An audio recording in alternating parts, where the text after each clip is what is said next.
மணவாட்டியே, உனக்கு நீ பிறந்த வீடு சொந்தமல்ல. நீ என்னோடு வாழப்போகும் வீடே உனக்கு சொந்தமானது. உன் தாயே உனக்கு உதாரணம். இதுபோலவே நாம் பிறந்த இந்த பூமி நமக்கு சொந்த பூமி அல்ல.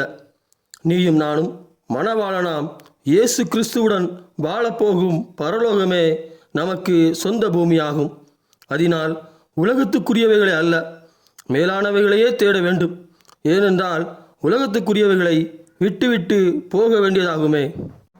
எப்படி ஆபிரகாம் தன் தகப்பனையும் தன் தாயையும் விட்டு தன் இனத்தையும் விட்டு கர்த்தர் காண்பித்த தேசத்திற்கு போனானோ, அப்படியே நீயும் உன் தகப்பனையும் உன் தாயையும் உன் சகோதரரையும் உன் சகோதரியையும் உன் சொந்தங்களையும் விட்டு என்னுடனே வந்தாய்.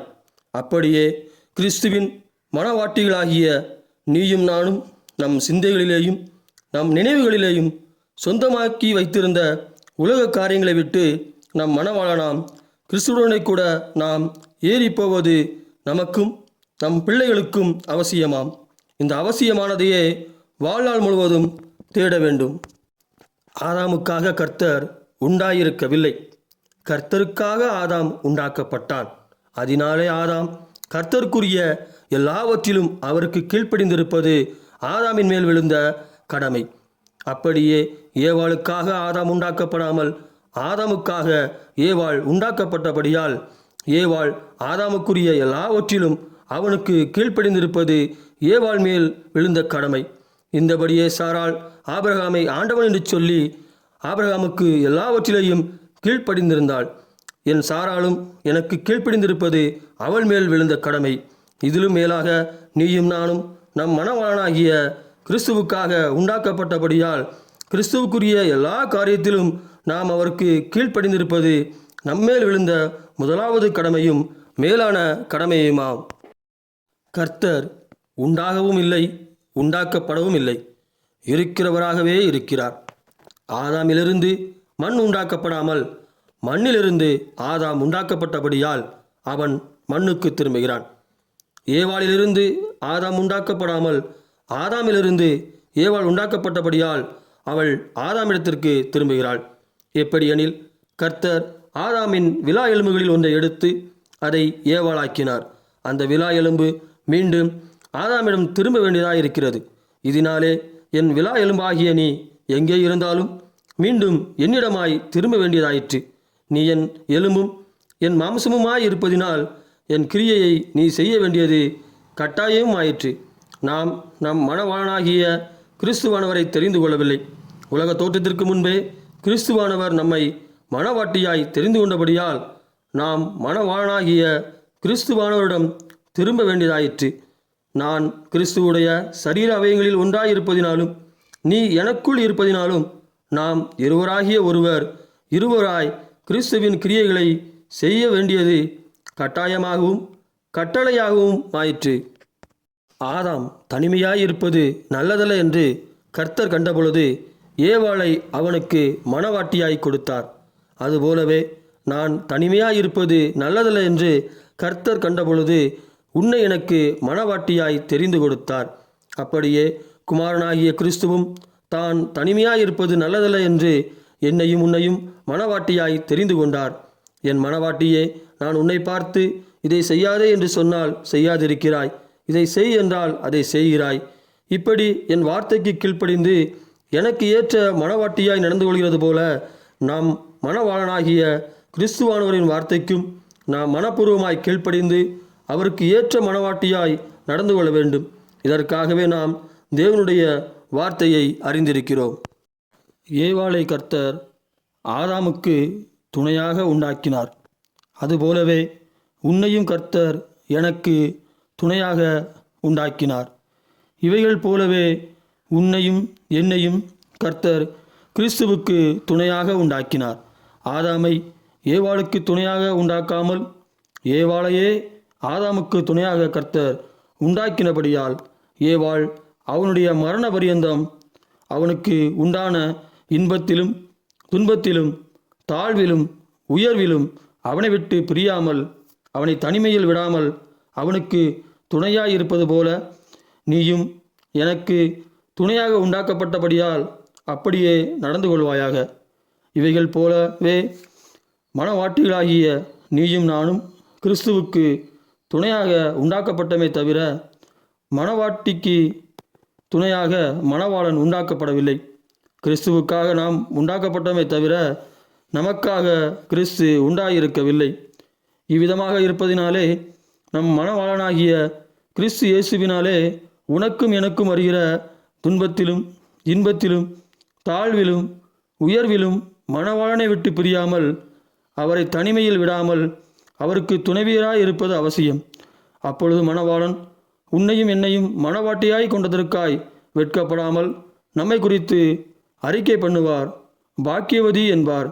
நாம் கிறிஸ்துவுடனே கூட உலக காரியங்களுக்காக பாடுபட்டு அவருடனே கூட சிலுவையில் அறையப்பட்டு மரித்தோமானால் அவருடனே கூட உயிர் தெழுந்திருப்போம். அப்பொழுது நீ என் வலது பரிசத்தில் இருப்பாய், நான் கிறிஸ்துவின் வலது பரிசத்தில் இருப்பேன். கிறிஸ்துவோ பிதாவின் வலது பரிசத்தில் இருப்பார். நீ உனக்கு வரப்போகிற கணவன் இப்படி இருக்க வேண்டும், அப்படி என்னிடம் நடந்து கொள்ள வேண்டும் என்று நீ பார்த்தவைகளாலும் கேட்டவைகளாலும் உனக்கு ஒரு கற்பனை கணவனை உண்டாக்கியிருப்பாய். மேலும் உன் சுற்றத்தார் நீ இப்படி நடந்து கொண்டால்தான் நீ சொல்கிறபடி உன் கணவர் கேட்பார் என்று அவர்கள் சொன்னவைகளையும் ஞாபகத்தில் வைத்திருப்பாய். இப்படியே என் கற்பனை மனைவியும் என் சுற்றத்தார் சொன்னவைகளும் என்னிடமும் இருக்கிறது. நீ நினைத்தபடி நானோ இல்லை, நான் நினைத்தபடி நீயோ இருப்பதில்லை. இவைகளை நாம் காண்கிற நேரம் நமக்கு ஏமாற்றத்தை உண்டாக்கும். இந்த ஏமாற்றம் வெறுப்பை உண்டாக்கும். இந்த வெறுப்பு வைரஸ் போல நம் சுற்றத்தார் மேல் பரவி நம் வீட்டில் அமைதியின்மையும் சமாதானமின்மையும் குழப்பத்தையும் உண்டாக்கும். இப்படியே அநேகருடைய எதிர்பார்ப்புகள் ஏமாற்றமாகி அவர்களுடைய மன வாழ்விலே மனமுறிவு ஏற்பட்டிருக்கிறதை கண்டிருக்கிறேன். இவைகள் நமக்கு சிறிதளவும் வேண்டாம்.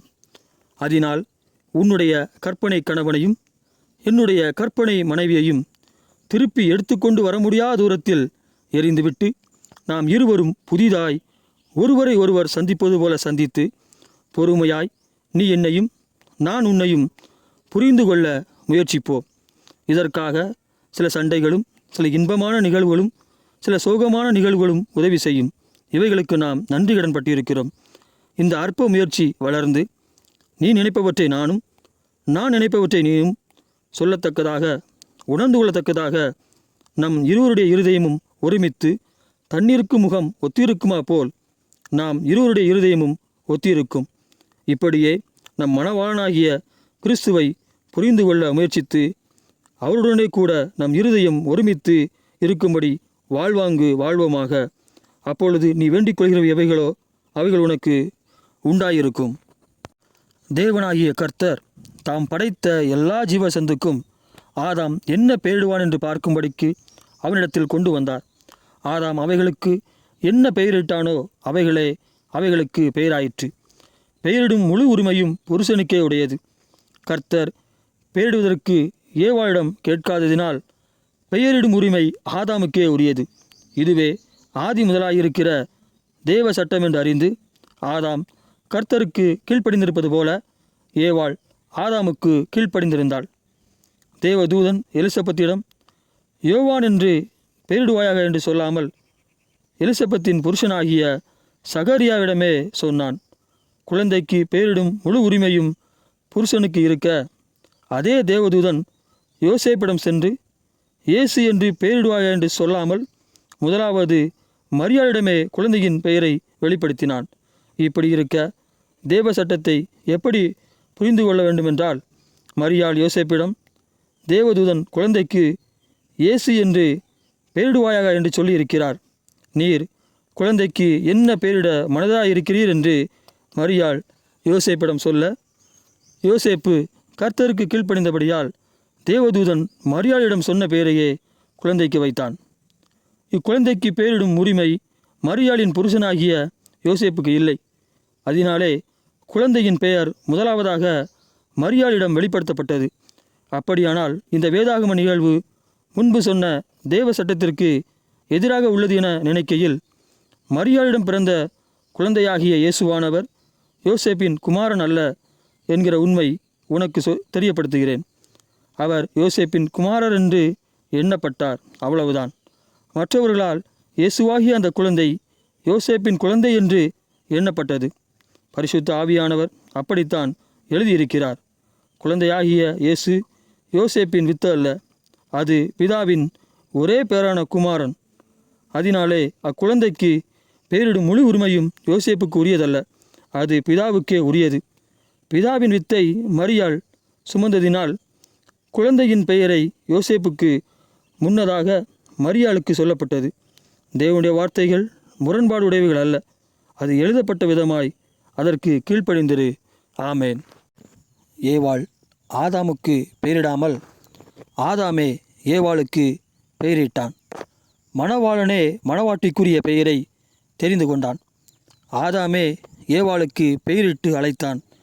இவைகளின் மூலம் மணவாளனே மணவாட்டிக்கு பெயரிட வேண்டும் என்கிற தேவ திட்டத்தை கர்த்தர் வெளிப்படுத்துகிறார். நாம் இருவருக்கும் நம் தகப்பன்மார் பெயரிட்டார்கள் என்று அறிவோம். நாம் கிறிஸ்துவின் மணவாட்டியாயிருக்க கிறிஸ்து அல்லவா நமக்கு பெயரிட வேண்டும். நம்முடைய பெயர் நம்முடைய தகப்பன்மாருக்கு தோன்றி 28 வருடங்கள் இல்லை என்றால் 26 வருடங்கள் இருக்கலாம். ஆனால் உலக தோற்றத்திற்கு முன்பே நம்முடைய பெயர் இருந்தது. ஆனால் அந்த பெயர் நமக்கு இப்பொழுது சிறிது காலம்தான் தெரியும். உலக தோற்றத்திற்கு முன்பே நம்முடைய பெயர் ஆட்டுக்குட்டியானவருடைய ஜீவ புஸ்தகத்தில் எழுத்து வடிவமாக எழுதப்பட்டுள்ளது. என்னுடைய பெயர் இன்னதென்றும் உன்னுடைய பெயர் இன்னதென்றும் உலக தோற்றத்திற்கு முன்பே நம் மணவாளனாகிய கிறிஸ்துவால் பெயரிடப்பட்டு விட்டது. மணவாளனே நம்முடைய பெயரை தெரிந்து கொண்டார். இந்த தெரிந்து கொள்ளப்பட்ட பெயரைத்தான் நாம் தகப்பன்மார் தெரிந்து கொள்ளும்படி அவர்களுக்கு வெளிப்படுத்தப்பட்டது. மணவாட்டி மணவாளனை தெரிந்து கொள்ளாமல் மணவாளனாகிய கிறிஸ்துவே மணவாட்டியாகிய நம்மை பெயரிட்டு தெரிந்து கொண்டார். நாம் தொழுது கொள்ளும்படி கர்த்தரை தெரிந்து கொள்ளவில்லை. கர்த்தர் நம்மை தெரிந்து கொண்டதால் தான் அவரை நாம் தொழுது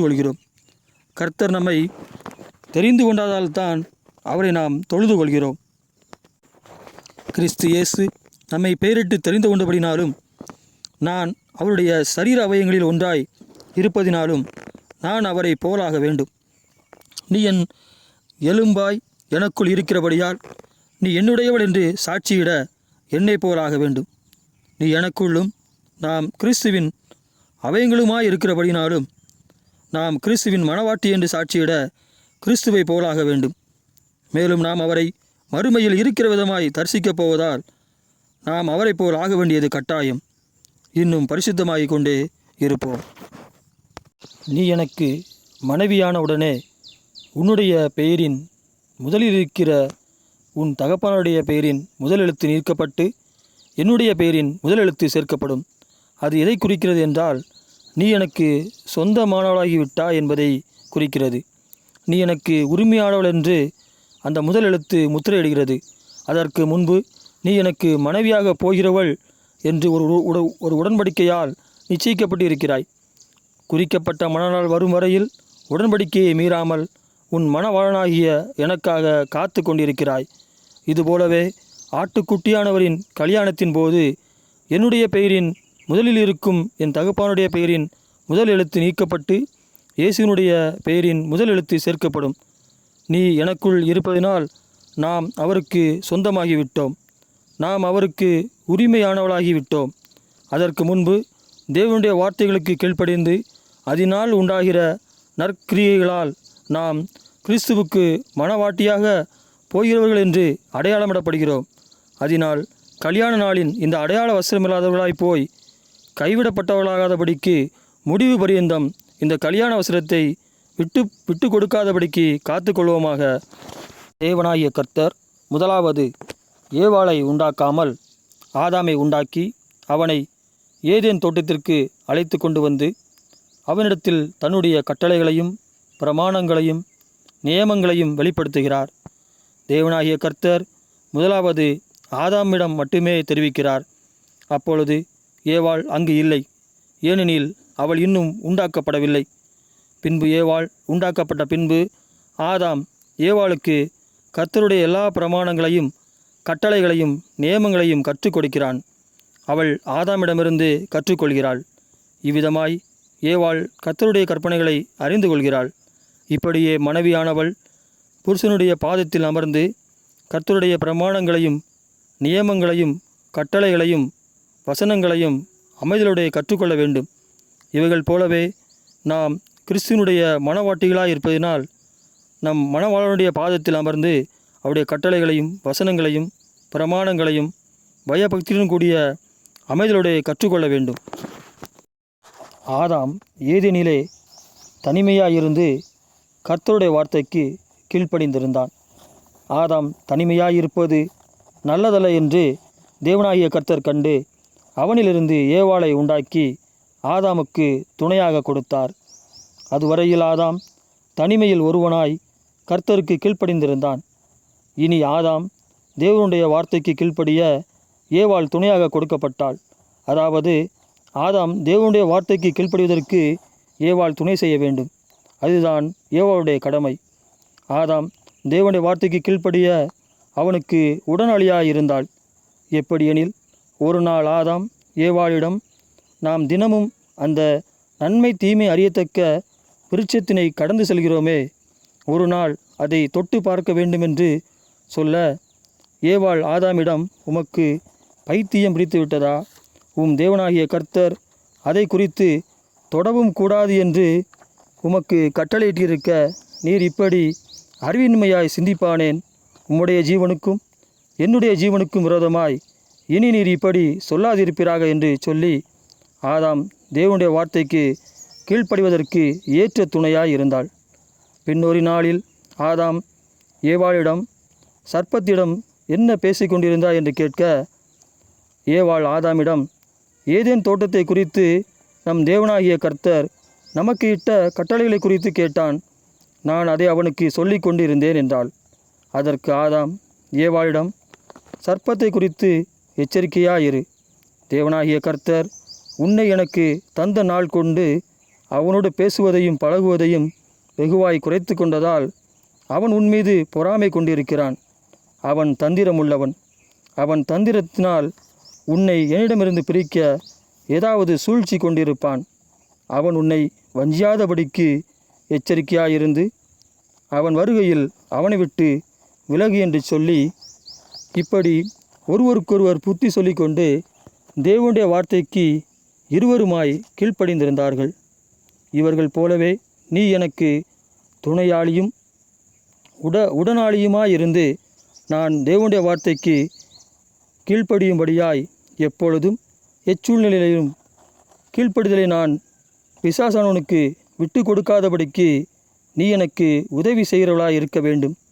இதனால் நீ தேவனுடைய வார்த்தையை அதிகமாய் ஞாபகத்தில் வைத்திருப்பவளாகவும் என் ஜீவனுக்காகவும் உன் ஜீவனுக்காகவும் உன்னிலிருந்து பிறக்கப் போகிற நம் பிள்ளைகளுக்காகவும் பின்வரும் நம் சந்ததிக்காகவும் நீ ஜெபத்தில் எப்பொழுதும் விழித்திருக்கிறவளாய் இருக்க வேண்டும். நான் தனிமையிலிருந்து தனியாக கர்த்தருக்கு கீழ்ப்படிந்திருந்தேன். அதை தேவனாகிய கர்த்தர் கண்டு உன்னை எனக்கு ஏற்ற துணையாக கண்டு எனக்கு கொடுத்தார். இனி ஒண்டியாய் அல்ல, இருவரும் ஒருவராய் ஒருவருக்கொருவர் அன்பு நிமித்தமே புத்தி சொல்லிக்கொண்டு நம் தேவனாகிய கர்த்தருக்கு கீழ்ப்படிந்திருப்போம். கர்த்தருடைய கிருபையும் சமாதானமும் இயேசு கிறிஸ்துவின் மூலம் நமக்கு உண்டாகட்டும். பிசாசானவன் ஏவாளை கர்த்தரிடமிருந்து பிரிக்க விரும்பவில்லை. ஏனெனில் பிசாசுக்கு தெரியும், ஏவாள் மட்டும் கர்த்தருடைய வார்த்தைக்கு கீழ்ப்படியாதிருந்தால் கர்த்தர் ஏவாளை அழித்து ஆதாமின் விலா எலும்பிலிருந்து இன்னொரு ஏவாளை உண்டாக்கி ஆதாமுக்கு கொடுத்திருப்பார். பிசாசானவன் ஆதாமை கர்த்தரிடமிருந்து பிரிக்க திட்டமிட்டான். அதற்காக முதலாவது சர்ப்பத்தை வஞ்சித்தான். பின் சர்ப்பத்தின் மூலம் ஏவாளை வஞ்சித்து அதன் பின் ஆதாமை வஞ்சித்து தன் திட்டத்தை நிறைவேற்றினான். ஏவாள் நிமித்தம் ஆதாம் கர்த்தருடைய வார்த்தைக்கு கீழ்ப்படியாமற் போனான். ஆதாம் மட்டும் ஏவாளுடைய பாவத்திற்கு உட்படாமல் இருந்திருந்தால் ஏவாளுடைய மீறுதலின் நிமித்தம் கர்த்தர் ஏவாளை அழித்து அவனுக்கு வேறொரு ஏவாளை கொடுத்திருப்பார். ஆனால் ஆதாம் ஏவாள் மீது கொண்ட அன்பின் நிமித்தம் அவளை காக்க மனதாகி ஏவாளுடனே கூட அவள் பாவத்திற்கு உடனாளியானான். அதனால் ஆதாம் சபிக்கப்பட்டான். அந்த சாபம் அவன் மீதும் அவனுடைய சந்ததிகள் மேலும் வந்தது. முதலாம் ஆதாம் தன் மனவாட்டியின் நிமித்தம் பாவத்துக்குட்பட்டான். ஆதாம் மீறுதலின் நிமித்தம் ஏவாளை மரணத்தினின்று காப்பாற்றினான். அவள் மீது கொண்ட அன்பின் நிமித்தம் சபிக்கப்பட்டான், பாடுபட்டான்.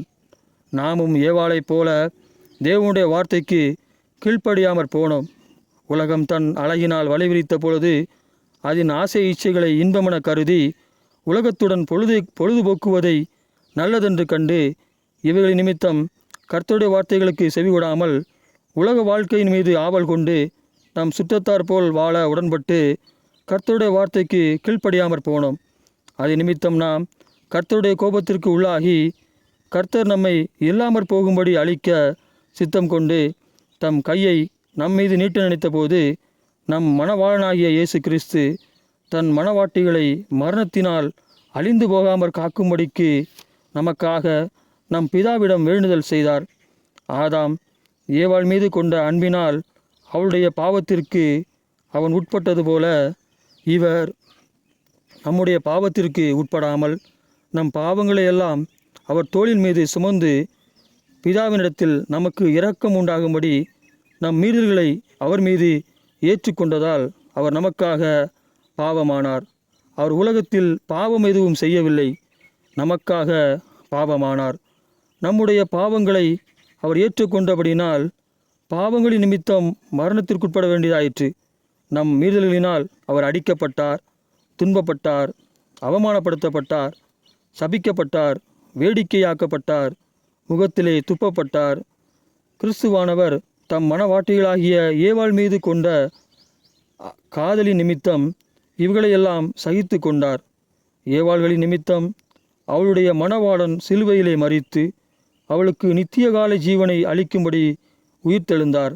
முதலாம் ஆதாம் பாவத்துக்குட்பட்டு ஏவாளை மரணத்தினின்று காப்பாற்றினான். இரண்டாம் ஆதாம் பாவத்துக்குட்படாமல் அவளுடைய பாவங்களின்கான பலியை ஏற்றுக்கொண்டு தன்னுடைய ஏவாள்களை மரணத்தினின்று மீட்டார். முதலாம் ஆதாம் கீழ்ப்படியாமையினால் ஏவாளை மரணத்தினின்று காப்பாற்றினான்.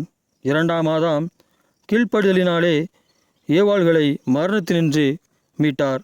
மணவாளனே மணவாட்டியின் ஜீவனுக்கு உத்தரவாதம் பண்ணுகிறபடியால் நானும் என் பரிசுத்த நடக்கையினாலும் கிறிஸ்துவுக்குரிய கிரியைகளாலும் நோவா தன்னுடைய மனைவியை மீட்டு கொண்டது போல உன்னை மீட்டுக்கொள்வேன்.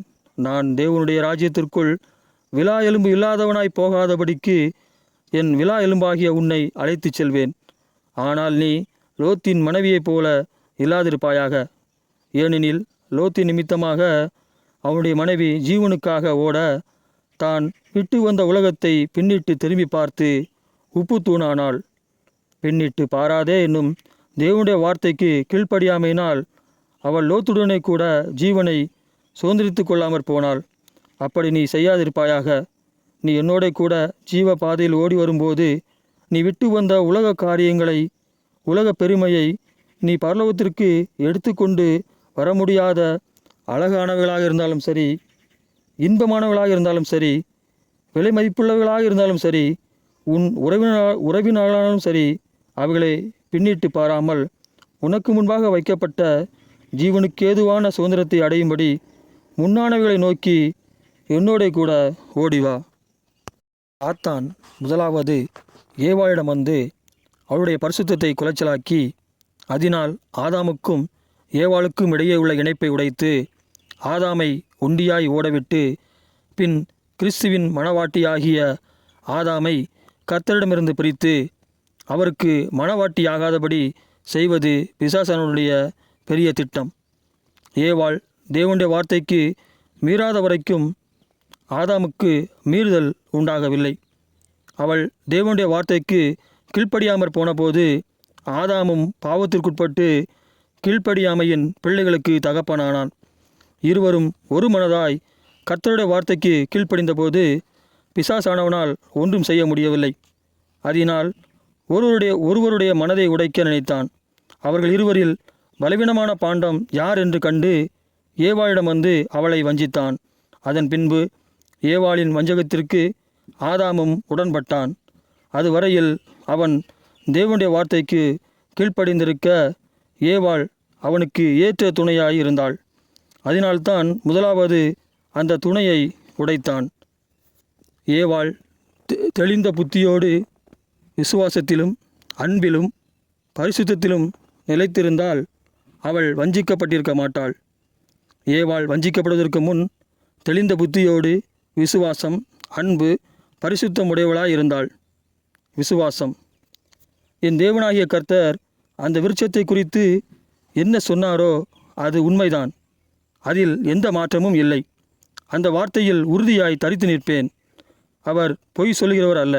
சர்ப்பமே, நீ என்ன சொன்னாலும் அவைகள் எனக்குள் கிரியை செய்வதில்லை. என் தேவனுடைய வார்த்தையின் மேல் நம்பிக்கையில் உறுதியாய் நிலைத்திருக்கிறேன். அன்பு. என் தேவனாகிய கர்த்தர் என்னை நேசித்தபடியால் என்னை உண்டாக்கினார். அதனால் நான் அவரை நேசிக்கிறேன். கிறிஸ்து இயேசுவின் நாமத்தினால் இன்னமும் என்னை நேசித்து கொண்டிருக்கிறார். என் அன்பு மாறலாம், ஆனால் அவரின் அன்போ ஒரு நாளும் மாறுவதில்லை. அதனால் தேவனுடைய வார்த்தை என் சுய உரிமையை பறிப்பதாக தோன்றினாலும், பெண்களுக்கு எதிராக இருக்கிறதென்று பலரும் பலவிதமாய் கூச்சலிட்டாலும் என் அன்பு குறைவதில்லை. இவர்கள் சுய பிரமாணத்தை உண்டு பண்ணி கர்த்தருடைய அன்பினின்று தேவனுடைய வார்த்தையினின்று தங்களை விலக்கிக் கொள்ள முயற்சிக்கிறார்கள். இவர்கள் தங்கள் சுய இச்சையின்படி செய்ய பார்க்கிறார்கள். பெண்களை குறித்த, அதாவது மணவாட்டியை குறித்த தேவனுடைய வார்த்தையை உரைத்த விதமாய் ஏற்றுக்கொண்டு அதற்கு கீழ்ப்படிவதனாலே நான் இன்னமும் அவரை நேசித்து கொண்டிருக்கிறேன் என்று என் அன்பை கர்த்தருக்கு வெளிப்படுத்துகிறேன். கிறிஸ்துவின் மணவாட்டிகளாய் தெரிந்து கொள்ளப்பட்டவர்களைத் தவிர வேறொருவரும் இவைகளை ஏற்றுக்கொள்வதில்லை. பரிசுத்தம். என் தேவனாகிய கர்த்தர் பரிசுத்தர். ஆகையால் நானும் பரிசுத்தராய் இருக்க வேண்டும். மேலும் இறுதி நாளில் அவர் இருக்கிற விதமாய் அவரை பார்ப்பதினால் அவர் பரிசுத்தராய் இருப்பது போல நானும் பரிசுத்தராய் இருக்க வேண்டும். எனவே தேவனுடைய வார்த்தைக்கு மீறி என்னை பரிசுத்த குலைச்சலாக்காமல் கீழ்ப்படிந்து என் பரிசுத்தத்தை காத்து கொண்டே இருப்பேன். ஒரு நாட்டில் ஒரு இடத்தில் விபச்சாரம் சட்டப்படி குற்றமல்ல என்றும், அதே நாட்டில் வேறொரு இடத்தில் விபச்சாரம் சட்டப்படி குற்றம் என்றும் உள்ளது. இப்படி மனிதன் தன்னுடைய சட்டங்களை தன் இஷ்டப்படி மாற்றிக்கொள்கிறான். முன்பு விபச்சாரம் செய்வது தவறு என்று சட்டமியற்றப்பட்ட இடத்தில் இன்று விபச்சாரம் செய்வது சட்டப்படி சரி என்று சட்டம் இயற்றப்பட்டுள்ளது. ஏனென்றால் அங்கு விபச்சாரம் நிறைந்திருந்தது. அவர்களால் விபச்சாரம் செய்யாமல் இருக்க விரும்பவில்லை. விபச்சாரம் செய்தல் சட்டப்படி தவறு என்ற சட்டத்திற்கு கீழ்ப்படிய மனதில்லை. அதனால் அவர்கள் சட்டத்தை உடைத்தெறிந்து விட்டார்கள். உண்மையில் விபச்சாரம் செய்யக்கூடாது என்ற சட்டம் சரிதான். ஆனால் அதை பின்பற்ற தவறிய மக்களே தவறானவர்கள். அதனால் அவர்கள் சுய இஷ்டத்தின்படி செய்ய பல காரணங்களை சொல்லி சட்டங்களில் திருத்தம் செய்து தங்களை இன்னும் கேடாக்கி கொண்டே இருக்கிறார்கள். ஆனால் தேவனுடைய வார்த்தையோ ஒரு நாளும் தன்னை மாற்றிக்கொள்ளாது. மனிதன் தன் சுய இஷ்டப்படி செய்ய பல காரணங்களை சொன்னாலும் அது மனிதனுடைய பார்வையில் நியாயமாகத்தான் தோன்றும். ஆனால் தேவனோ தன் சட்டங்களில் திருத்தம் செய்வதில்லை. அது உரைக்கப்பட்ட விதமாகத்தான் இருக்கும். அப்படியே பெண்களை குறித்த தேவனுடைய வார்த்தையும் அப்படியே நிற்கும். அதனால் மனிதனுடைய வார்த்தைகளுக்கோ சர்ப்பத்தினுடைய வார்த்தைகளுக்கோ செவிகொடாமல் என் பரிசுத்த மணவாளனுடைய வார்த்தைக்கு செவி கொடுத்து அவருடைய சட்டங்களுக்கு கீழ்ப்படிந்து என்னை அவருக்கு பரிசுத்த மணவாட்டியாய் காத்து கொள்வேன். இவ்வாறு ஏவாள் தெளிந்த புத்தியோடு விசுவாசத்தையும் அன்பையும் பரிசுத்தத்தையும் கொண்டிருந்தாள். அதுவரையில் ஏவாள் ஆதாம் தேவனுடைய வார்த்தைக்கு கீழ்ப்படிந்திருக்கத்தக்கதாக ஏற்ற துணையாய் இருந்தாள். அதுவரையில் ஏவாள் சர்ப்பத்தால் வஞ்சிக்கப்படாதிருந்தாள். ஒரு நாள் அவள் தன் விசுவாசத்தையும் அன்பையும் பரிசுத்தத்தையும் விட்டு கொடுத்ததினால் ஏவாள் அதில் நிலைத்திருக்கவில்லை என்று சொல்கிறது. நிலைத்திராதனால் அல்லவா ஏவாள் முதலாவது வஞ்சிக்கப்பட்டாள். நிலைத்திருந்தால் இன்னும் வஞ்சிக்கப்பட்டிருக்க மாட்டாள். ஏவாள் நிலைத்திராதபடியினால் ஆதாம் தேவனுடைய வார்த்தைக்கு கீழ்ப்படியாமற் போவதற்கு ஏற்ற துணையானாள். அதனாலே பரிசுத்த பவுல் பின்வருமாறு சொல்லுகிறான். 1 தீமோத்தேயு 2:11-15 வரை. சிறியானவள் எல்லாவற்றிலும் அடக்கமுடையவளாயிருந்து அமைதலோடு கற்றுக்கொள்ள கடவள். உபதேசம் பண்ணவும் புருஷன் மேல் அதிகாரம் செலுத்தவும் சிறியானவளுக்கு நான் உத்தரவு கொடுக்கிறதில்லை. அவள் அமைதலாயிருக்க வேண்டும். எண்ணத்தினாலெனில் முதலாவது ஆதாம் உருவாக்கப்பட்டான், பின்பு ஏவாள் உருவாக்கப்பட்டாள். மேலும் ஆதாம் வஞ்சிக்கப்படவில்லை, சிறியானவளே வஞ்சிக்கப்பட்டு மீதலுக்கு உட்பட்டாள். அப்படி இருந்தும் தெளிந்த புத்தியோடு விசுவாசத்திலும் அன்பிலும் பரிசுத்தத்திலும் நிலை கொண்டிருந்தால் பிள்ளை பேற்றினாலே ரட்சிக்கப்படுவாள் என்றான். இவ்விதமாக தேவனுடைய வார்த்தைக்கு கீழ்ப்படிய அநேக பெண்களை நீ பார்த்திருந்தால் இந்த உபதேச வார்த்தைகள் உனக்கு கடினமான வார்த்தையாய் தோன்றாது. இவ்விதமாய் தேவனுடைய வார்த்தைக்கு கீழ்ப்படிய அநேக பெண்களை நீ பார்த்திருந்தால் இந்த உபதேச வார்த்தைகள் உனக்கு கடினமான வார்த்தையாய் தோன்றாது. ஆனால் இன்றைய மனுஷனுடைய இருதயத்தின் சிந்தைகளும் நினைவுகளும் கர்த்தருடைய வார்த்தையை விட்டு தூரமாய் வெகு தூரமாய் செல்ல விரும்புவதால் இந்த கட்டளைகள் மிக கடினமாக தோன்றுவதால் தங்கள் சுய இச்சையின்படி செய்ய பல அநேக காரணங்களை தேடிக்கொண்டு தங்களையும் பிறரையும் வஞ்சிக்கிறார்கள். சர்ப்பம் ஏவாளை பார்த்து, நீ உன் புருஷனுக்கு எல்லா விதத்திலும் கீழ்ப்படிந்திருக்க வேண்டுமென்று உன் தேவன் உனக்கு சொன்னதுண்டோ என்று கேட்க, அதற்கு ஏவாள், ஆம், எண்ணத்தினாலெனில் முதலாவது ஆதாம் உண்டாக்கப்பட்டான், பின்பு நான் உண்டாக்கப்பட்டேன். மேலும் ஆதாம் வஞ்சிக்கப்படவில்லை, நானோ வஞ்சிக்கப்பட்டு மீறுதலுக்கு உள்ளானேன் என்றாள். அதற்கு சர்ப்பம், ஏவாளே, நீ மட்டுமா வஞ்சிக்கப்பட்டாய்? அவனும் தான் உன்னோடு புசித்தானே. அவனுக்கு ஒரு நியாயம், உனக்கு ஒரு நியாயமா?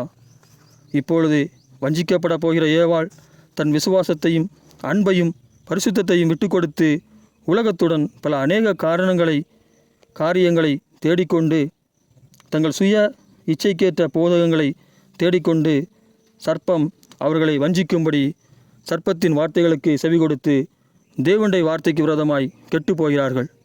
நாம் கிறிஸ்துவுடைய மனவாட்டிகள் என்பதை அறிவோம். நம்முடைய புருஷனாகிய கிறிஸ்துவுக்கு உபதேசம் பண்ணவும் அவர் மேல் அதிகாரம் செலுத்தவும் நமக்கு உரிமை உள்ளதாக நினைப்பது எப்படிப்பட்ட அபத்தமாயிருக்கும்? நம் மணவாளன் நம்மை இருமப்பாய் ஆளுகிறாரா? இல்லை அடிமையைப் போல் நடத்துகிறாரா? இல்லை. கிறிஸ்துவனிடத்தில் நமக்கு எதற்கெல்லாம் உரிமை இருக்கிறது? இவைகளை யோசித்துப்பார். நாம் கிறிஸ்துவுக்குரிய எல்லாவற்றிலும் அடக்கமுடையவளாயிருந்து அமைதலோடு அவருக்கு பிரியமானது என்னதென்று கற்றுக்கொண்டு அவருக்கு பிரியமாய் நடந்து கொள்கிறோமே. இதற்கு மிஞ்சி நாம் அவருடன் நடந்து கொண்டால் நாம் அவருடைய மனவாட்டி என்று எண்ணப்படாமற் போவோம்.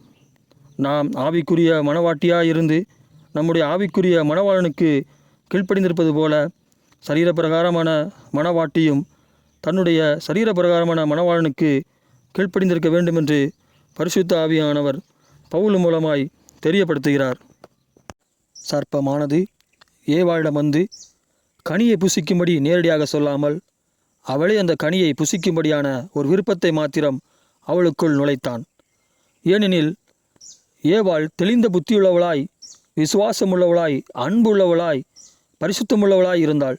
இப்படி இருக்கிற ஏவாளிடம் வந்து சர்ப்பம் நேரடியாக அந்த கனியை புசிக்கும்படியாக சொன்னால் அவள் அவனை பார்த்து அப்பாலை போ சாத்தானே என்று சொல்லியிருப்பாள். அதனாலேத்தான் ஏவாளே அந்த கனியை புசிப்பதற்கான விருப்பத்தை உண்டு பண்ணும் வார்த்தைகளை மட்டும் அவள் மனதில் போட்டான். கர்த்தருக்கு முன்பாக அருவருப்பான ஆடையை அணிய சாத்தான் வாங்கி கொடுத்தாலும் அணிய மாட்டாள், இலவசமாய் கொடுத்தாலும் வாங்கி கொள்ள மாட்டாள். அதனால் சர்ப்பம் அவளிடம் நேரடியாக செல்லாமல் கர்த்தருக்கு முன்பாக அருவருப்பாய் இருக்கிற அந்த ஆடையை அவளே வந்து அணியும்படியான விருப்பத்தை அவள் மனதில் விதைக்கிறான். எப்பொழுது அவள் தன் விசுவாசத்தையும் அன்பையும் பரிசுத்தத்தையும் விட்டு கொடுக்கிறாளோ அப்பொழுது சர்ப்பத்தால் வஞ்சிக்கப்படுவாள். இப்படி விசுவாசமும் அன்பும் பரிசுத்தமுள்ள ஏவாளே வஞ்சிக்கப்படுவாளானால் இவளைப் போல் அல்லாத மற்ற ஏவாள்கள் சர்ப்பத்தால் வஞ்சிக்கப்படுவது எவ்வளவு நிச்சயம்? என் மனவாட்டியே, கர்த்தருடைய வார்த்தையில் நிலைத்திருந்து வளர்ந்து கொண்டிருக்கிற நாகரிகத்தில் பங்குகொள். கர்த்தருடைய வார்த்தையை எரிந்துவிட்டு நாகரிக வளர்ச்சி அடைய வேண்டாம். சர்ப்பம் ஆதாமின் மனவாட்டியிடம் வந்து, நீங்கள் சாகவே சாவதில்லை. நீங்கள் இதை புசிக்கும் நாளிலே உங்கள் கண்கள் திறக்கப்படும். நீங்கள் நன்மை தீமை அறிந்து தேவர்களைப் போல் இருப்பீர்கள் என்றான். அவன் சொன்னது உண்மைதான். அவர்கள் சாகவே சாவதில்லை. ஜீவ விருட்சத்தை புசிக்கும் நாளிலே அவர்கள் சாகவே சாவதில்லை. அவர்கள் நன்மை தீமை அறியத்தக்க விருட்சத்தின் கனியை புசிக்கும் நாளிலே அவர்கள் கண்கள் திறக்கப்படும். உண்மைதான். மேலும் நன்மை தீமை அறிந்து தேவர்களைப் போல் இருப்பார்கள். உண்மைதான். ஆனால் நிச்சயம் சாகவே சாவார்கள். இப்பொழுது ஏவாள் ஜீவ விருட்சத்தையோ நன்மை தீமை அறியத்தக்க விருட்சத்தையோ இரண்டில் ஒன்றை தெரிந்தாக வேண்டும். அவள் ஜீவனையோ மரணத்தையோ இரண்டில் ஒன்றை தெரிந்தாக வேண்டும். ஏவாள் ஜீவ விருட்சத்தை தெரிந்து கொண்டால் ஆதாமும் ஜீவ விருட்சத்தை தெரிந்து கொள்வான். அவள் நன்மை தீமை அறியத்தக்க விருட்சத்தை தெரிந்து கொண்டால் மணவாளனும் நன்மை தீமை அறியத்தக்க விருட்சத்தை தெரிந்து கொள்வான். இப்பொழுது ஏவாள் ஆதாமுக்கு ஜீவனையோ மரணத்தையோ தெரிந்து கொள்ள வேண்டும். என் மணவாட்டியே, சர்ப்பம் என்னிடத்தில் வந்து என்னை வஞ்சிக்க முடியாமற் போனதனால் அவன் உன்னிடம் வருகிறான். ஏனெனில் நீ என் ஒரு பாகமாயிருப்பதினால் உன்னை வஞ்சித்து அதன் மூலம் என் மற்ற பாகங்களையும் வஞ்சிக்கும் ஆசையில் அவன் உன்னிடத்தில் வருகிறான். அப்படியே அன்று ஏதேனில் ஆதாமை வஞ்சிக்கும்படி ஏவாளிடத்தில் வந்தான். என் மணவாட்டியாகிய நீயோ ஏவாளைப் போல அவள் தேவனுடைய வார்த்தையின் மேல் பற்றி கொண்டிருந்த விசுவாசத்தையும் அன்பையும் பரிசுத்தத்தையும் சற்று நேரம் சர்ப்பத்தின் வார்த்தைக்கு விட்டு கொடுத்தது போல நீ விட்டு கொடுக்காமல் அவனை உன் மணவாளிடம் அனுப்பிவிடு. நீயோ உன் யோசனையின்படியேயும் உன் நினைவுகளின்படியேயும் உன் சுற்றத்தார் நடந்து கொள்கிறபடியேயும் மேலும் கிறிஸ்தவர்கள் என்று வேடமிட்டவர்களின்படியேயும் நடந்து கொள்ளாமல் சர்ப்பமானது உன்னை வஞ்சியாதபடிக்கு பரிசுத்த மனிதர்கள் நடந்து கொள்கிறபடியே தேவனுடைய வார்த்தையின்படி நடந்து கொள். நீ தேவனுடைய வார்த்தையின்படி நடந்து கொள்கிற பொழுது உன் சுற்றத்தாரின் கண்களுக்கு வித்தியாசமானவளாய் தெரிவாய். உண்மையில் நீ வித்தியாசமானவளாய் இருக்க விரும்பாமல் தேவனுடைய வார்த்தைக்கு உண்மையுள்ளவளாய் இருக்கிறபடியால் இப்படி ஆயிற்று. என் பரிசுத்த மணவாட்டியே, நித்திய ஜீவனுக்கு ஏதுவான உன் பரிசுத்த நடக்கையை கண்டு சர்ப்பம் உன்னை வஞ்சிக்கும்படியாக பலவிதமான உபாய தந்திரங்களை உன்மேல் வீசுவான். அப்படியே சர்ப்பத்தால் வஞ்சிக்கப்பட்ட உன் நெருங்கிய சொந்தங்களும் கிறிஸ்தவர்கள் என்று வேடமிட்ட மாயமாலக்காரர்களும் தேவனுடைய வார்த்தையை அறிந்து கொண்டிருந்தபோது பிசாசால் வஞ்சிக்கப்பட்ட அரைகுறைகளும் அனலுமின்றி குளிருமின்றி தேவனால் வாந்தி பண்ணி போடத்தக்கவர்களும் உன்னிடத்தில் வந்து, நீ தவறாயிருக்கிறாய், உலகத்தோடு ஒன்றி வாழ், அவர்களைப் பார், இவர்களைப் பார் என்று சொல்கிற பொழுது, என் அருமை மணவாட்டியே, நான் நேசிக்கும் ரூபவதியே, நீ அவர்களிடம், நான் உங்கள் வார்த்தைகளின்படி நியாயந்தீர்க்கப்பட்டால் நான் உங்கள் வார்த்தைகளின்படி நடந்து உங்களைப் போல இருந்திருப்பேன். ஆனால் நானோ தேவனுடைய வார்த்தையின்படி நியாயந்திருக்கிறபடியால் அவருடைய வார்த்தையின்படி நடந்து கொள்கிறேன் என்று சர்ப்பத்திடம் சொல்லி நிலைத்திரு. அப்பொழுது அவன் உன்னை விட்டு ஓடிப்போவான். மேலும் இன்னொரு நாள் மீண்டும் உன்னிடத்தில் வந்து முயற்சி செய்து பார்ப்பான்.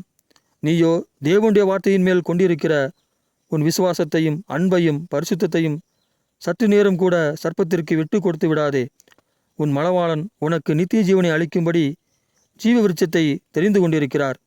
நீ அவருடன் கூட நித்திய ஜீவனை அடையும்படி ஜீவ விருட்சத்தை புசிக்க உன் தைரியத்தையும் உன் விசுவாசத்தையும் முடிவு பரியந்தம் விட்டுவிடாமல் இரு. அப்பொழுது உன் மணவாளன் பரிசுத்தராய் இருப்பது போல நீயும் பரிசுத்தமுள்ளவர்களாய் இருப்பாய்.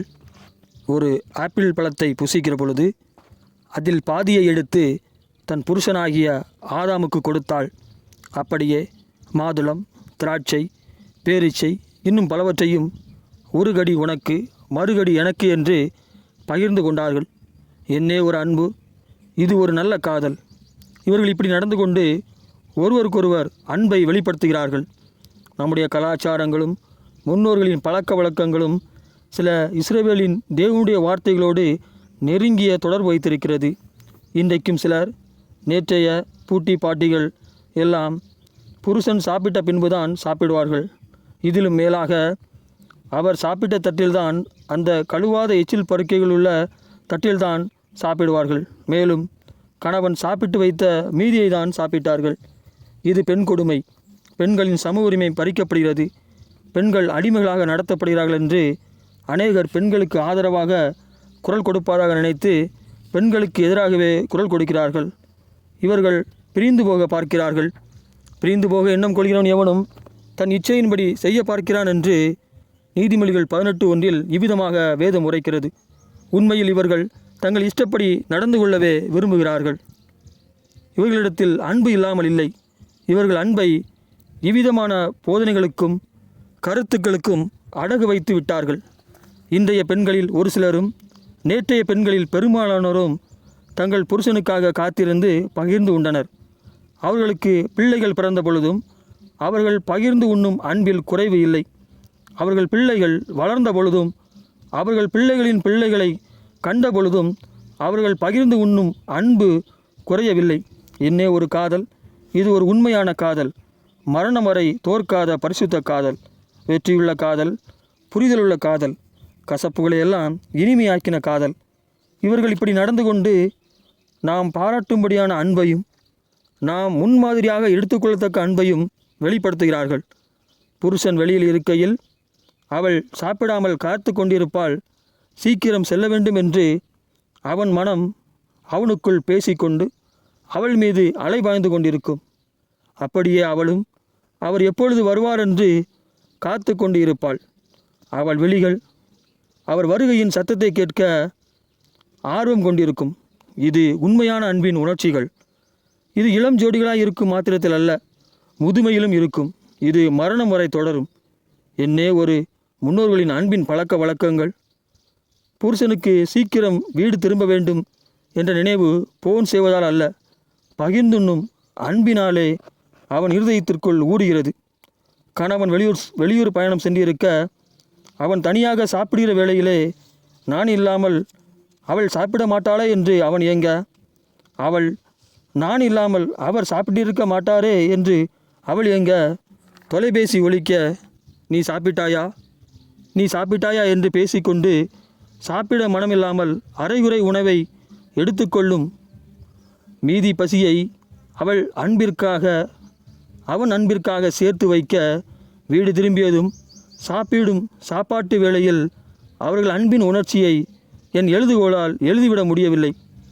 அதனால் உன் தாயிடமோ அல்லது உன் பாட்டியிடமோ அல்லது உன் பூட்டியிடமோ அல்லது உன் சுற்றத்தாரிடமோ யாரிடமாவது நீ அந்த அன்பின் நிகழ்வை பார்த்திருந்தால் நான் வார்த்தைகளால் எழுத முடியாததை நீ உணர்ந்திருப்பாய்.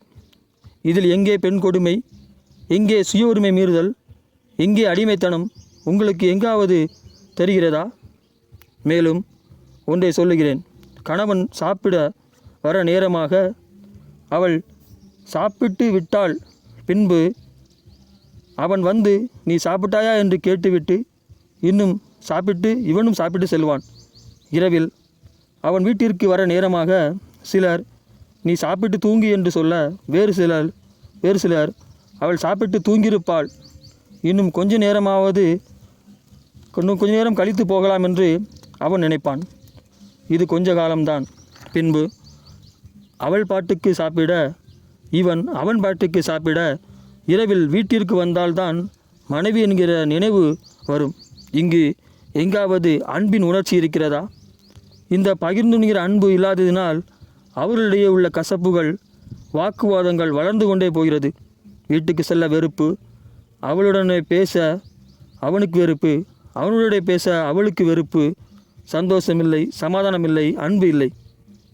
பகிர்ந்துண்கிற அன்பு இருக்கிற இடத்தில் காலையில் கணவன் மனைவிக்கிடையே சண்டை வர, வாக்குவாதங்கள் வலுக்க, அவளை அடிக்கிற வரை கை ஓங்கினாலும் பின் அவன் வேலைக்கு சென்று விட, மாலையில் வீடு வர, பின் இருவரும் பேசாமல் இருக்கின்றனர். பின் யாரோ ஒருவர் விட்டு கொடுத்து பேசிக்கொள்கிறார்கள். பேசிக்கொண்டிருக்கையில் அவள் மதியம் சாப்பிடாமல் இருந்ததை அறிந்து கொண்டு தான் அவளை விட்டு சாப்பிட்டதை கண்டு மனம் வருந்தி இரவிலே அவன் அவளுக்காக சோறு ஊட்டுகிற அன்பு எவ்வளவு அழகானது! இந்த அழகான அன்பில் அவர்களிடையே உள்ள கசப்புகளும் சச்சரவுகளும் கரைந்து போகிறது. இனி வருகிற எந்த கசப்பும் சண்டையும் அவர்கள் பகிர்ந்துண்ணும் அன்பில் தலையிடுவதில்லை. மேலும் ஆதாமை கவனித்து பார்ப்போம். ஏவாள் நன்மை தீமை அறியத்தக்க விருட்சத்தின் கனியை புசித்து ஆதாமுக்கு கொடுத்தாள், அவனும் புசித்தான். முதலாவது கர்த்தர் ஆதாமிடமே நன்மை தீமை அறியத்தக்க விருட்சத்தின் கனியை புசிக்கும் நாளில் சாகவே சாவா என்று சொல்லியிருந்தார். ஆனாலும் ஆதாம் ஏவாளுடனே கூட மரணத்தை பங்கு கொண்டான். தேவனுடைய வார்த்தையை மீறின நிமித்தம் அவள் மரிப்பாள் என்று ஆதாம் அறிந்திருந்தான். ஏவாளின் மீது கொண்ட அன்பினால், காதலினால் ஆதாமும் அவளுடனே கூட மரிக்க சம்மதித்து ஏவாளுடைய கூட மரணத்தை தெரிந்து கொண்டான். இந்த காதலை கண்டு தேவனாகிய கர்த்தர் கிறிஸ்துவை எழுப்பினார். அவர் தம்முடைய ஒரே பேரான குமாரனை கொண்டு இந்த காதலை மரணத்தினின்று மீட்க சித்தம் கொண்டார். முதலாம் ஆதாம் தேவனுடைய வார்த்தையை மீறி தன் மனவாட்டிக்காக மரணத்திற்குள்ளானான். ஆனால் இரண்டாம் ஆதாமோ தன் பிதாவின் வார்த்தைக்கு எங்கும் கீழ்ப்படிந்து தன் சகோதர நிமித்தமும் தன் மனவாட்டி நிமித்தமும் மரணத்திற்குள்ளானார். முதலாம் ஆதாம் கீழ்ப்படியாமையினால் மரணத்துக்குள்ளானதினால் அவனை மரணத்தினின்று எழுப்ப தேவனால் கூடாமற் போயிற்று. ஆனால் இரண்டாம் ஆதாம் தேவனுடைய வார்த்தைக்கு எங்கும் கீழ்ப்படிந்து மரணத்திற்குள்ளானதினால் பிதா அவரை மரணத்தினின்று எழுப்பினார். எப்படி ஆதாமின் கீழ்ப்படியாமையினால் அவனுடைய பிள்ளைகளுக்கும் கீழ்ப்படியாமையின் ஆவி ஊடுருவி சென்று கீழ்ப்படியாமையினால் மரணத்தை உள்ளாக்கியதோ, அப்படியே இயேசு கிறிஸ்துவின் கீழ்ப்படியினால் அவருடைய பிள்ளைகளுக்குள் கீழ்ப்படிதலின் ஆவி ஊடுருவி சென்று அவர்கள் எங்கு இருந்தாலும் கீழ்ப்படிதலை உண்டாக்கி அவர்களுக்குள் இயேசு கிறிஸ்துவின் நிமித்தம் ஜீவனை உண்டாக்குகிறது. பிதாவானவர் கிறிஸ்துவுக்கு மரணத்தினின்று ஜெயிக்கும் அதிகாரத்தை கொடுத்தது போல தேவனுடைய வார்த்தைக்கு கீழ்ப்படுகிற ஒவ்வொருவருக்கும் கிறிஸ்துவின் நிமித்தம் மரணத்தின் மேல் அதிகாரத்தை கொடுத்தார். இவ்விதமாய் பிதாவானவர் ஏவாள் ஆதாமின் காதலை காட்டிலும் மேலான அவர்கள் மீது கொண்ட காதலை தம்முடைய ஒரே பேரான குமாரன் மூலமாக மனுமக்களுக்கு வெளிப்படுத்தினார். கிறிஸ்துவானவர் ஜீவ விருட்சத்தின் கனியை சிலுவை மரத்திலே பறித்து நாம் அவருடனே கூட பகிர்ந்துண்ணும்படி நம்மை அழைக்கிறார். அதன் சத்தம் உனக்கு கேட்கிறதா? இதோ அதன் சத்தம் கேட்டு என் சிலுவையை எடுத்துக்கொண்டு போய்கொண்டிருக்கிறேன். என் மனவாட்டியே, இதுவரை நாம் தனியே சுமந்து கொண்டிருந்தோம், இனி நாம் ஒருவராய் சுமக்க வேண்டும். நீ என்னுடனே கூட வா, எனக்கு துணையாய் வா. இதோ நான் ஜீவ விருட்சத்தை கிறிஸ்துவானவருடனே பகிர்ந்துண்ணும்படியாய் போய்கொண்டிருக்கிறேன். என்னோட கூட வா, உன்னை ஜீவ விருட்சத்தினருக்கு கொண்டு போய் செல்வேன். லோத்தின் மனைவியைப் போல் நீ விட்டு வந்த உலகத்தை பின்னிட்டு பாராதே. உலக வாழ்க்கையிலும் இன்பமும் உண்டு, துன்பமும் உண்டு. அப்படியே நாம் ஜீவ விருட்சத்தை கிறிஸ்துவானவருடன் பகிர்ந்துண்ணுகிற பாதையிலும் இன்பமும் துன்பமும் உண்டு. இதில் மாற்றமில்லை. இதில் நீ எதை தெரிந்து கொள்கிறாய் என்பதில்தான் உனக்கு மரணமோ ஜீவனோ நியமிக்கப்படுகிறது. நீ எனக்கு இடலாய் இராதபடிக்கு ஜீவ விருட்சத்தை தெரிந்து கொள். அப்பொழுது நமக்கு இடலாய் வருகிற யாவற்றையும் ஒருமித்து ஜெயிப்போம். பூமியிலே உண்டாக்கப்பட்ட முதலாம் மணவாளனும் மணவாட்டியும் தேவனுடைய வார்த்தைக்குள் ஒரே சிந்தையாய் இருக்கும் வரை ஜீவனை உடையவர்களாய் இருந்தனர். ஆனால் அந்த தம்பதியினர் சர்ப்பத்தின் வார்த்தைக்கு செவிசாய்த்து அவனுடைய வார்த்தைக்குள் ஒரே சிந்தையான பொழுது அவர்கள் மரணத்தை உடையவர்களாய் மாறினர். நீயும் நானும் கர்த்தருடைய வார்த்தையில் ஒரே சிந்தையாயிருந்தால் நாம் இருவருடைய மனங்களும் ஒரே மனமாய் இருக்கும். அப்பொழுது அதன் சிந்தைகளும் நினைவுகளும் தேவனுடைய ராஜ்யத்தை தேடும். பூமிக்குரிய ஐஸ்வர்யத்தை அல்ல, புகழை அல்ல, பூமிக்குரிய இன்பத்தை அல்ல, வீண் பேச்சுக்களை அல்ல, பொழுதுபோக்கை அல்ல, மேலானவைகளையே தேடும். நமக்கு பந்தய பொருளாக வைக்கப்பட்டிருக்கிற நித்திய ஜீவனை நோக்கி தேவனுடைய வார்த்தைகள் ஒரே சிந்தையாய் ஓடுகிற நாம் இச்சையடக்கமாய் இருந்து உலக காரியங்களுக்கு நேரத்தை செலவிடுவதை நஷ்டமென்று எண்ணி நமக்கு முன் வைக்கப்பட்ட இலக்கை நோக்கி ஒரே சிந்தையாய் ஓடுவோம். நான் உங்களுக்கு சொல்லுகிறேன், ஒரு ஸ்திரீயை இச்சையோடு பார்க்கிற எவனும் தன் இருதயத்தில் அவளோடு விபச்சாரம் செய்தாயிற்று என்று இயேசு கிறிஸ்து மத்தேயு 5:28 சொல்லுகிறார். இது ஆண்களுக்கு மட்டும் கொடுக்கப்பட்ட கட்டளை என்று நினைத்து பெண்கள், ஆண்களே எங்களை இச்சையோடு பார்க்காதீர்கள் என்கிறார்கள். ஒரு பெண் தன்னை ஒரு ஆண் இச்சிக்கும்படி செய்தால் அவளும் அவனோட கூட விபச்சார பாவத்திற்கு உடன்படுகிறாள்.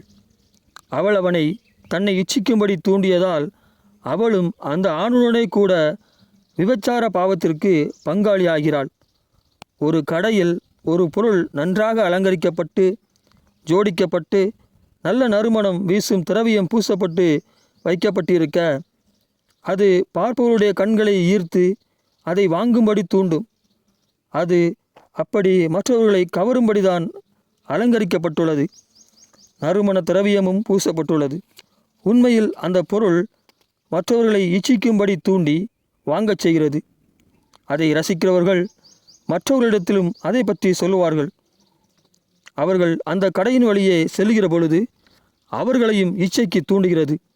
அதனாலே பெண்களை குறித்து பவுல் சொல்கிறார், ஸ்திரீகளும் மயிரை பின்னுகிறதினாலாவது பொன்னினாலாவது முத்துக்களினாலாவது விலையேறப்பட்ட வஸ்திரத்தினாலாவது தங்களை அலங்கரியாமல் என்று 1 தீமோத்தேயு 2:9 சொல்லுகிறார். கிறிஸ்தவ பெண்களும் மற்ற பெண்களும் எப்படி வேண்டுமானாலும் நடந்து கொள்ளட்டும். கிறிஸ்தவ பெண்களும் மற்ற பெண்களும் எப்படி வேண்டுமானாலும் நடந்து கொள்ளட்டும். ஆனால் பிதாவாகிய தேவனுடைய முன் அறிவிப்பின்படியே ஆவியானவரின் பரிசுத்தமாக்குதலினாலே கீழ்ப்படிதலுக்கும் இயேசு கிறிஸ்துவின் இரத்தம் தெளிக்கப்படுதலுக்கும் தெரிந்து கொள்ளப்பட்ட பெண்கள் எப்படி நடந்து கொள்ள வேண்டுமென்று அப்போஸ்தலனாகிய பேதுரு சொல்லுகிறார். மயிரை பின்னி பொன் ஆபரணங்களை அணிந்து உயர்ந்த வஸ்திரங்களை உடுத்திக் கொள்ளுதலாகிய புறம்பான அலங்கரிப்பு உங்களுக்கு அலங்காரமாய் இராமல் என்கிறார். நீங்கள் இவ்விதமாய் உங்களை அழகுபடுத்தி ஆண்களை இச்சிக்கும்படி செய்யாதீர்கள். தவறு செய்தவனை விட தவறு செய்ய தூண்டினவனே அதிக தண்டனைக்கு பாத்திரனும் முதலாவது குற்றவாளி என்று நம் சட்டத்தின்படி இச்சையை தூண்டுகிற பெண்களே முதலாவது தண்டிக்கப்படுகிறவளும் முதலாவது குற்றவாளியுமாய் ஆவாள். என் மணவாட்டியே, இது உனக்கு தூரமாயிருப்பதாக. நான் இவைகளை மற்ற பெண்களுக்கு போதிக்கிறபடியால் எனக்கு ஏற்ற மணவாட்டியாய் நடந்து கொள். ஒரு பெண் தன்னை ஒரு ஆண் இச்சியாதபடிக்கு எப்படி நடந்து கொள்ள வேண்டும் என்று பவுல் பின்வருமாறு சொல்கிறார். தகுதியான வஸ்திரத்தினாலும் நாணத்தினாலும் தெளிந்த புத்தியினாலும் தேவபக்தியுள்ளவள் என்று சொல்லிக்கொள்கிற ஸ்திரீகளுக்கு ஏற்றபடியே நற்கிரியைகளினாலும் தங்களை அலங்கரிக்க வேண்டும் என்று 1 தீமோத்தேயு 2:10 சொல்கிறார். இவ்விதமாய் உன்னை அலங்கரித்துக்கொள். இது தேவனுடைய பார்வையில் விலையேறப்பெற்ற அலங்காரமாயிருக்கிறது. இந்த அலங்காரத்தை பற்றி மேலும் பரிசுத்த ஆவியானவர் பேதுருவிடம் வெளிப்படுத்துகிறார். எப்படி சொல்கிறார் என்றால், அழியாத அலங்கரிப்பாயிருக்கிற சாந்தமும் அமைதலும் உள்ள ஆவியாகிய இருதயத்தில் மறைந்திருக்கிற குணமே உங்களுக்கு அலங்காரமாய் இருக்க கடவது. அதுவே தேவனுடைய பார்வையில் விலையேறப்பெற்றது. இப்படியே பூர்வத்தில் தேவனிடத்தில் நம்பிக்கையாயிருந்த பரிசுத்த ஸ்திரீகளும் தங்களுடைய புருஷர்களுக்கு கீழ்ப்படிந்து தங்களை அலங்கரித்தார்கள் என்று 1 பேதுரு 3ஆம் அதிகாரம் 4-5 வசனங்களில் சொல்கிறார். இவ்விதமான விலையேறப்பெற்ற அலங்காரத்தை உடைய உன்னை ஒருவன் இச்சித்தால் அவனை தேவன் 2 மடங்காக தண்டிப்பார். ஏனெனில் நீ தேவபக்தியுள்ள ஸ்ரீ, மேலும் தேவனுடைய பார்வையில் விலையேறப்பெற்ற அலங்காரத்தை உடைய ஸ்ரீ. இன்றைக்கு உலகத்தில் கிறிஸ்தவ பெண்கள் என்று சொல்லுகிற அநேகமாயிரம் பெண்களும் மற்ற பெண்களும் தேவனுடைய பார்வையில் அருவருப்பான அலங்காரத்தை உடைய பெண்களாய் உலகத்தில் வலம் வருகிறார்கள். கையில் வேதாகமத்தை வைத்திருக்கிற இப்படிப்பட்ட பெண்களும் மற்ற பெண்களும் தேவனுக்கு அருவருப்பானவர்கள். ஆனால் பொல்லாங்கனுடைய புத்திரருக்கோ இவர்கள் நல்ல காட்சி பொருள்.